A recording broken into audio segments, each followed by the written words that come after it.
علاقے کے علماء ہوں گے, علاقے کے خطبہ ہوں گے, ایک اچھے خاصے پیر صاحب کو بلا لیں جس سے روحانی طور پر آپ مضبوط رہیں اور شاندار طریقے سے اصلاحی گفتگو کے لیے ان کو آمادہ کریں.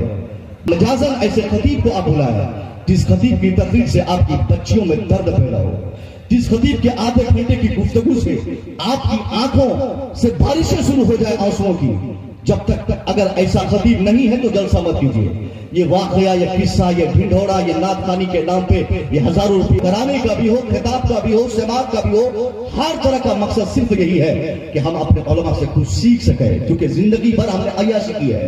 ہمارے پاس کیا ٹائم بچا؟ بچپنے میں ہمارا باپ سوچ لیا کہ بچے کو دبئی بھیجنا ہے, بچے کو دوحہ بھیجنا ہے, بچے کو قطر بھیجنا ہے. صحیح سے پیشاب کرنے کا بچے کو شعور نہیں. باپ عمر بڑھا کر کہیں سے پاسپورٹ بنوا کر ویزا منگا کر بچے کی گردن پہ ہاتھ دے کے ڈھکیل کے پٹنہ ایئرپورٹ بھیجا, دلی بھیجا, لکھنؤ بھیجا, جا سعودیہ کما گیا.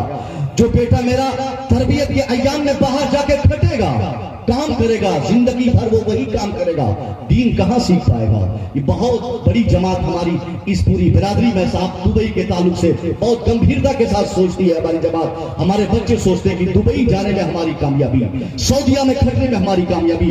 میں پوچھتا ہوں جو بچے ہمارے کبھی دین نہیں سیکھ سکے, مدرسے میں نہیں پڑھا, علماء کے ساتھ نہیں بیٹھ سکے, ان کی اصلاح کے لیے ایک ہی راستہ ہے مشترکہ طور پر کہ اس کو جلسہ میں بلایا جائے, ان کو ایک اچھے خطیب کے حوالے کیا جائے اور بنیادی طور پر سر سے پاؤں تک ان کی انویسٹیگیشن کی جائے, اس کے بعد اس کی اصلاح کی جائے. جب ایسی حالت جلسے میں نہیں ہو پائے, ایسا کام نہیں ہو پائے, تو میں سمجھتا ہوں ہمارا سماج اب برا سے برا ہونے ہی والا ہے. اب ہمارا سماج ڈوبنے ہی والا ہے, اب ہماری تباہی آنے ہی والی ہے, اب ہم مٹا ہی دیے جانے والے ہیں.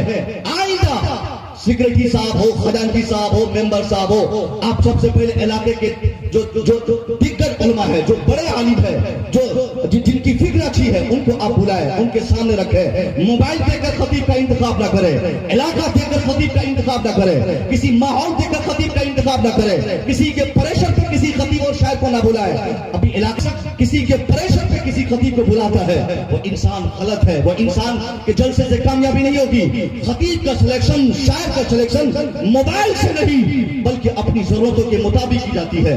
ان کا انتخاب اپنی حیثیت اور ضرورت کے مطابق کی جاتی ہے کہ کس خطیب کی 1 گھنٹے کی تقریر سے ہماری بیٹیوں میں دوپٹے کا پیغام چلا جائے, کس خطیب کے 1 گھنٹے کی تقریر سے خطاب سے ہمارے بچے نماز پڑھنے کا شعور ان کے اندر آ جائے, کس خطیب کے خطاب سے سیکریٹری ہو, خزانچی ہو, ممبر ہو, اس میں بنیادی طور پر تبدیلی آ جائے.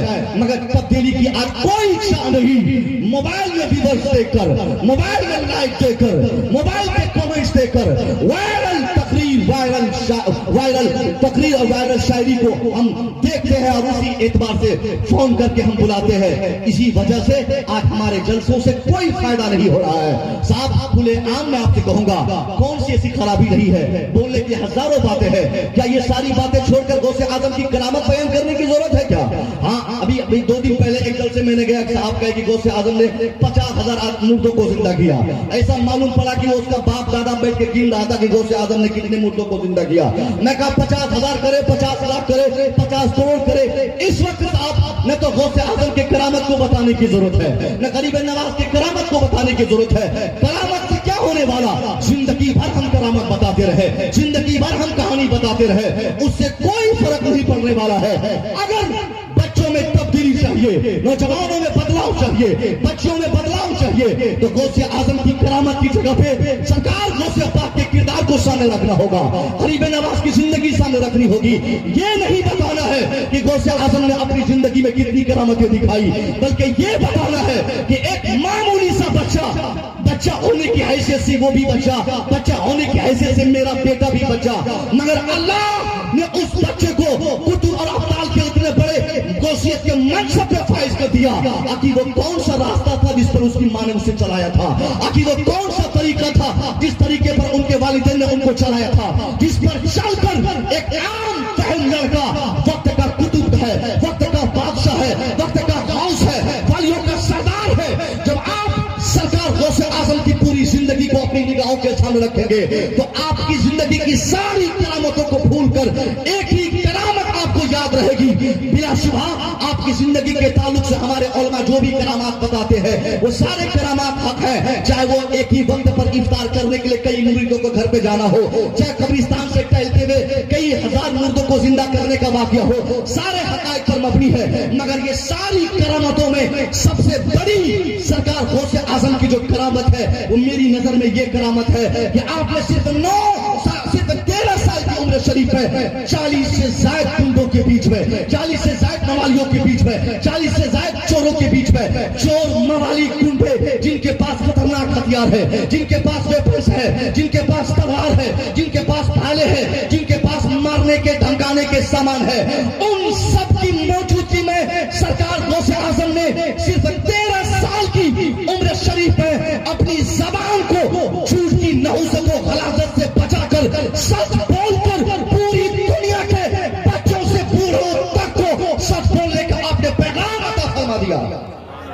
13 سال کا بچہ، یہ 13 سال کی عمر میں اگر کوئی سچ بولتا ہے تو یہ سب سے بڑی کرامت ہے میری نظر میں، مگر یہ بتانے کی ضرورت ہے، اور یہ غوث اعظم نے سیکھا کہاں؟